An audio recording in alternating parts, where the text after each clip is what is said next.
साबिक़ वज़ीर-ए-आज़म पाकिस्तान इमरान खान की गिरफ्तारी के बारे में, उनके खिलाफ जो नाकाबिल ज़मानत वारंट्स गिरफ्तारी जारी हुए हैं उस बारे में, और ज़मान पार्क में जो 2-3 दिन से सूरत हाल है उस बारे में। तो माहिरीन कानून का ये कहना है कि सेम इसी तरह के नाकाबिल ज़मानत वारंट्स गिरफ्तारी राना सनाउल्लाह के खिलाफ भी जारी हो चुके हैं, लेकिन उनको गिरफ्तार करने के लिए 400-500 का पुलिस का जत्था नहीं भेजा गया। जब सेम यही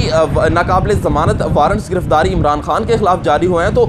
ज़मान पार्क में 300-400-500 का जो जत्था है वो पुलिस का भेजा गया और जानबूझकर जो है वो खून खराबा की कोशिश की गई, और ताकि इलेक्शन पोस्टपोन हो सके। दूसरी जानब जो है वो कानून ये कहता है, आईन पाकिस्तान ये कहता है कि जिस शख्स के खिलाफ वारंट्स गिरफ्तारी जारी होते हैं वो उन वारंट्स गिरफ्तारी के खिलाफ जो है वो एक दरख्वास्त दे सकता है, और या दूसरी जानब जो है वो किसी शख्स की जो है वो श्योरिटी दे सकता है कि मैं इस तारीख को अदालत में पेश होऊंगा। सेम जो है वो सुप्रीम कोर्ट बार इस्लामाबाद के जो सदर आबिद ज़ुबैरी हैं उनका ये कहना है कि यह है क्योंकि राना सनाउल्लाह के खिलाफ जब ये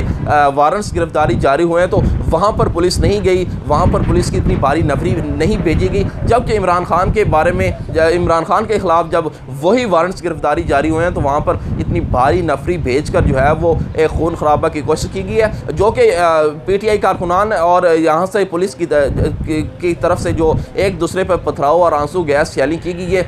बिलाशुबा जो है वो नहीं होना चाहिए था, और ये जो हुआ है ये पाकिस्तान के मफाद में नहीं है, पाकिस्तान की बदनामी का बाइस है। ना ये PTI कारकुनान को करना चाहिए था, ना ही पुलिस की जानिब से जो है वो आंसू गैस और शेलिंग करनी चाहिए थी, क्योंकि कानून जो है वो सब के लिए बराबर होता है, चाहे वो वज़ीर दाखिला हो, चाहे वो एक आम आदमी हो, चाहे साबिक़ वज़ीर-ए-आज़म हो, कोई भी हो, तो उसके लिए कानून बराबर है।